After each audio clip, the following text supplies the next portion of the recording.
One of the most impressive skills an artist can possess is the ability to create realistic shading with a humble ballpoint pen.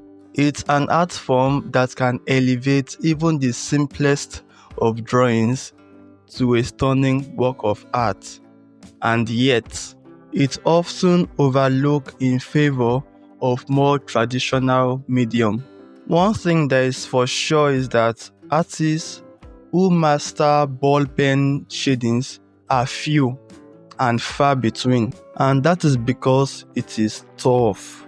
It takes patience, practice, and a deep understanding of how to manipulate the pen to create that desired effect. But why is it so hard? Well, for starters, ballpoint pens are designed for writing and not for drawing. They are not meant to create subtle gradations of tones or delicate textures. And yet, that is exactly what we ask them to do when we use them for shading. Another challenge is achieving depth and dimension. When you are working with a single color, it can be tough to create the illusion of 3D space.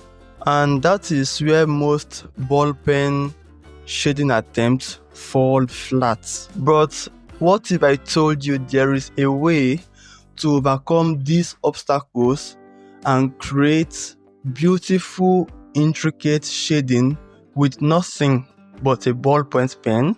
The first thing to understand is that ball pen shading is all about layering. It's about building up subtle layers of tone and texture to create a sense of depth and dimension. One of the most effective ways to do this is through cross-hatching. By layering fine lines at different angles, you can create a range of tones from soft and delicate to dark and dramatic. Stippling is another technique that can add incredible texture and interest to your shading. By creating a pattern of small dots, you can build up complex textures and create a sense of visual interest. But what about when you need to create softer, more subtle transitions between tones? That is where hatching comes in. By layering soft, flowing lines, you can create a sense of smooth, seamless transitions between tones. But there is one technique that takes ball pen shading to the next level, and it's so simple yet so effective. And here it is. Are you ready for it? And that is varying your pen pressure. Yep, you read that right. By applying varying amounts of pressure to your pen, you can create an incredible range of tones and textures, from soft and delicate to dark and dramatic.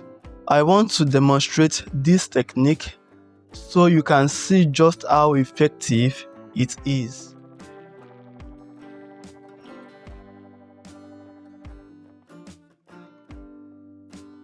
Let's say we are working on a simple sphere. By applying varying amounts of pressure to my pen, I can create a range of tones that give the illusion of depth and dimension.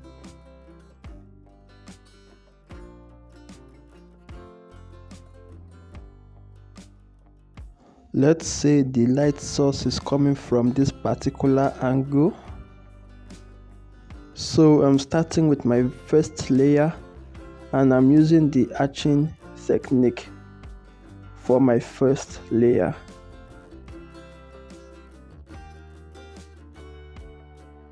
In order to achieve this, you have to make your lines, your strokes, soft and really smooth. And make sure the spaces in between your strokes are even.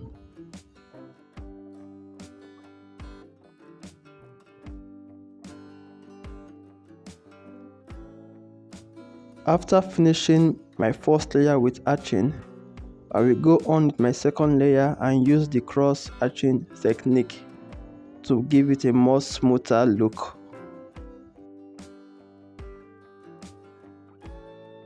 You need to exercise enough patience when using your cross arching and make sure your pressure is not too much so that you will have that light strokes all over your shades.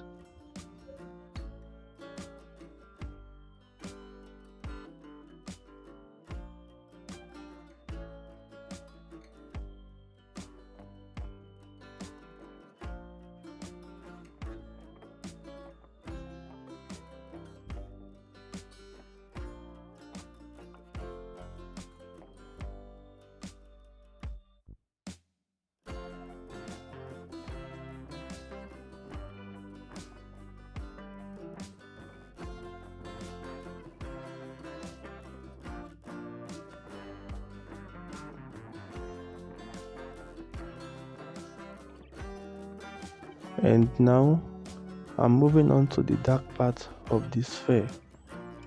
Over here I can go straight with a dark pressure with my pen stroke, but I have to be extremely careful so that my stroke will not be disorganized and look untidy.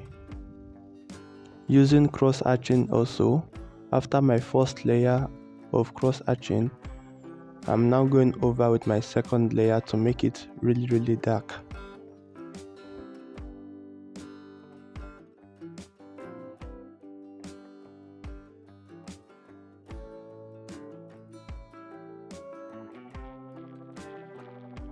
Now that I'm done with my layers, what I'm trying to do here now is to blend my dark tone with my other light tone using cross arching technique also. While in the process of doing this, you have to be extremely careful with the kind of pressure you apply with your pen. And your strokes this time around while trying to blend different layers together should be really short and neat. And don't forget, while trying to blend your layers together, you need to be really patient with the outcome. If not, you are going to ruin your entire shading.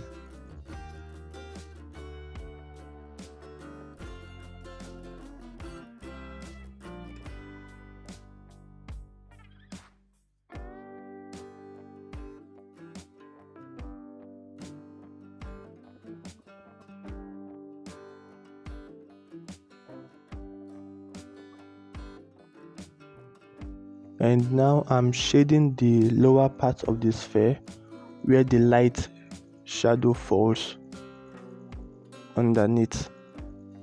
This will not be as dark as the shadow, it's just something, a reflected light. And now I will go on to shade the cast shadow of this sphere where the light hits on the object and it falls on the floor.